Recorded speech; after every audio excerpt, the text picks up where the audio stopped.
할렐루야. 좋으신 우리 하나님께 같은 마음으로 영광 올려드립니다. 여러분 모두를 예수님의 이름으로 축복합니다. 여호와 이레입니다. 오늘은 124편 말씀을 묵상합니다. 먼저 기도합니다. 영광과 감사를 우리 하나님 앞에 올려드립니다. 온 마음으로 하나님을 사랑합니다. 주의 보혈을 의지합니다. 우리의 모든 죄와 허물을 사하여 주시옵소서. 하나님의 선하신 뜻을 우리 가운데 보이시고 말씀을 통한 큰 깨달음의 은혜가 있기를 원합니다. 시편의 말씀들을 열어주시니 감사합니다. 123편의 4편의 말씀이 열려져서 다시 한번 하나님께서 우리에게 말씀하시는 음성을 듣고 깨닫는 시간 되게 하옵소서. 종을 낮추시고 겸손하게 하시고 오직 말씀의 도구만 되기를 원합니다. 예수님의 이름으로 사모하며 기도합니다. 아멘. 여러분, 124편은 다윗의 시입니다. 8절 말씀 보면 우리 도움은 천지를 지신 여호와 이름에 있도다. 이 다윗이 인정하는 거죠. 하나님의 도우심, 하나님의 은혜로 인해서 지금까지 그가 살고 그의 선조들이 하나님의 구원하심을 맛보았다라는 겁니다. 여러분 인정하십니까? 하나님의 살아계심과 그 은혜로 인하여 살고 있음을 여러분 인정하시나요? 그렇다면 이 은혜에 반응하는 성도의 삶은 어떤 것이어야 할까요? 우리가 은혜 가운데 살고 있음을 인정한다면 이 은혜만큼 중요한 것은 무엇입니까? 삶이죠. 세 가지입니다. 바로 첫째는 시인하는 겁니다.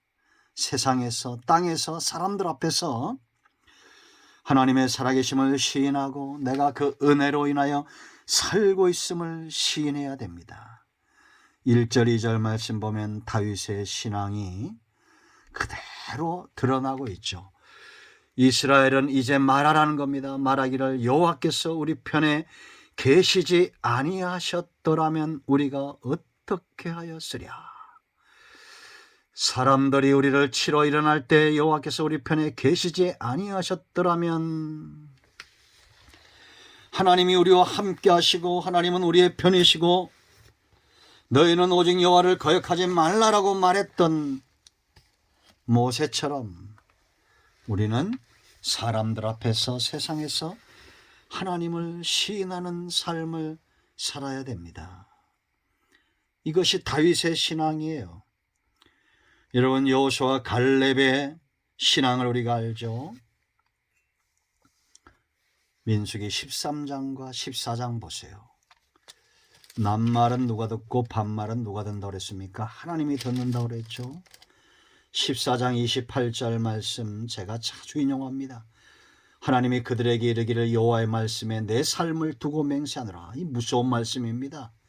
이것이 무서운 말씀이 아니라 축복의 말씀이 된 자들이 있죠. 너희 말이 내 귀에 들린 대로 내가 너에게 행하리라. 12명의 정탐꾼이 돌아와서 여호수아와 갈렙 외에 10명의 정탐꾼은 악평합니다. 13장 30절 말씀을 보면 갈렙이 말합니다. 갈렙이 모세 앞에서 백성을 조용하게 하고 이르되 우리가 곧 올라가서 그 땅을 취하자 능히 이기리라 하나 그와 함께 올라갔던 사람들은 이르되 우리는 능히 올라가서 그 백성을 치지 못하리라. 그들은 우리보다 강하니라 하고 이스라엘 자손 앞에서 그 정탐한 땅을 악평하여 이르되 우리가 도로 다니며 정탐한 땅, 이 땅은 어떤 땅입니까? 약속의 땅이잖아요. 하나님이 주고자 했던 땅이잖아요. 그런데 이들은 이렇게 말합니다.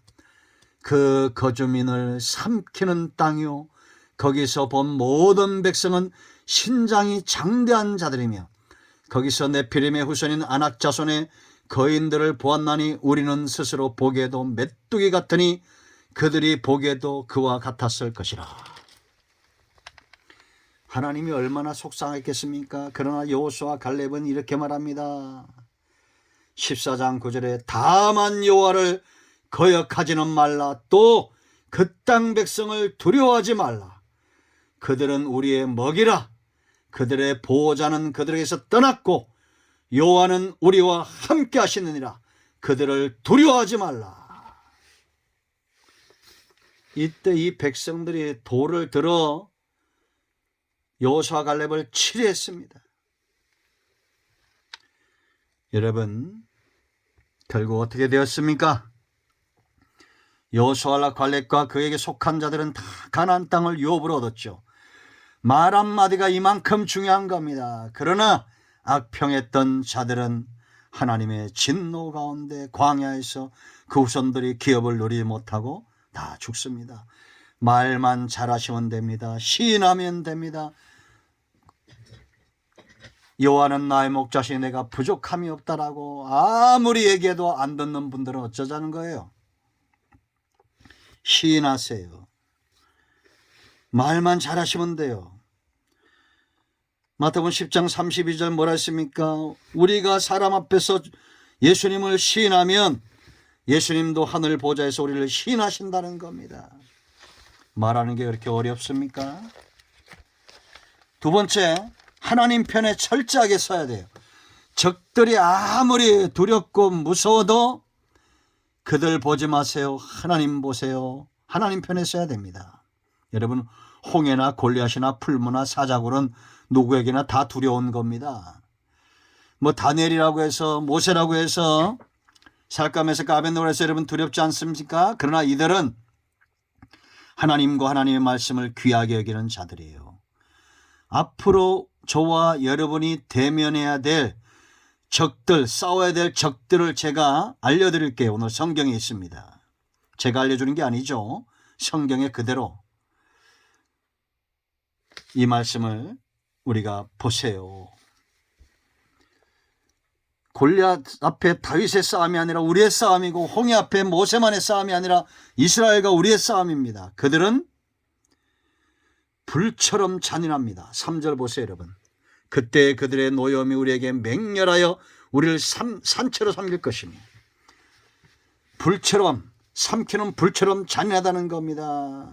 그런가 하면 4절 보세요, 여러분. 물과 같아요. 그때 물이 우리를 휩쓸며 시내가 우리의 영을 삼켰을 것이며 어떤 분들은 불보다 무서운 게 물이라고 말합니다. 물은 잠겨버리면 피할 구멍이 없잖아요. 이만큼 무섭고 강합니다. 5절도 보세요. 그때 넘치는 물이 우리 영혼을 삼켰을 것이라리로다. 그런가 하면 6절에 이들은 강력합니다. 맹수처럼 싸나와요. 우리를 내주어 그들의 이에 씹히지 아니하게 한 사자의 이와 같은 자들입니다. 그러나 하나님은 더 강력해요.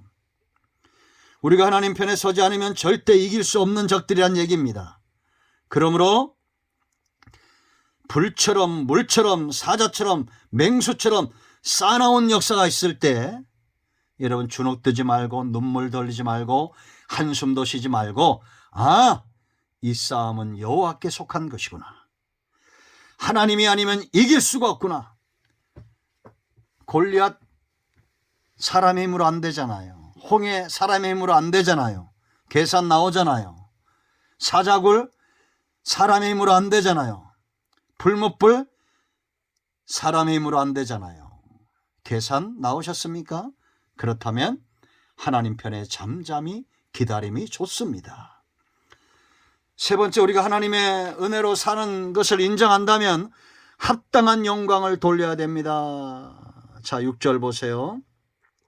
우리를 내주어 그들의 이에 씹히지 아니하게 하신 뭐라 했습니까? 여호와를 찬송할지다. 우리가 영광을 돌릴 때에는 가장 중요한 첫 번째 뭐냐? 대상입니다. 여호와. 8절도 여호와의 이름. 우리가 영광을 돌려야 될 스스로 계신 하나님, 유일한 존재. 하나님만이 저와 여러분을 통해서 찬송을 받으시고 영광을 받으시기를 원합니다. 아멘. 그런가 하면 이 찬송과 영광은 거짓되지 않아야 됩니다. 7절 다 같이 읽습니다. 우리의 영혼이 사냥꾼의 올무에서 벗어난 새같이 되었나니 올무가 끊어짐으로 우리가 벗어났도다. 체험이죠. 거짓되지 않은 체험, 올무가 끊어진 체험, 하나님의 능력의 손에 붙들림 받은 체험. 이런 거짓되지 않은 체험을 몸소 내가 체험했기 때문에 영광 돌림이 가능한 겁니다. 하나님은 천지를 지으신 여호와요, 능력 있는 분입니다. 이 하나님의 이름에 합당한 영광을 돌리고 이 하나님으로부터 오는 은혜를 체험하는 저와 여러분 모두가 되기를 축원드립니다. 은혜로 살고 있음을 인정하십니까? 아멘 하십시오. 아멘 기도합니다. 예수님의 이름을 의지하여 기도합니다. 이 말씀대로 되게 하여 주시옵소서. 우리 가운데 마음이 상한 자, 병든 자 치유하시고 회복시켜 주시기를 원합니다. 예수님의 이름으로 사모하며 축복하며 치유하며 기도합니다. 아멘.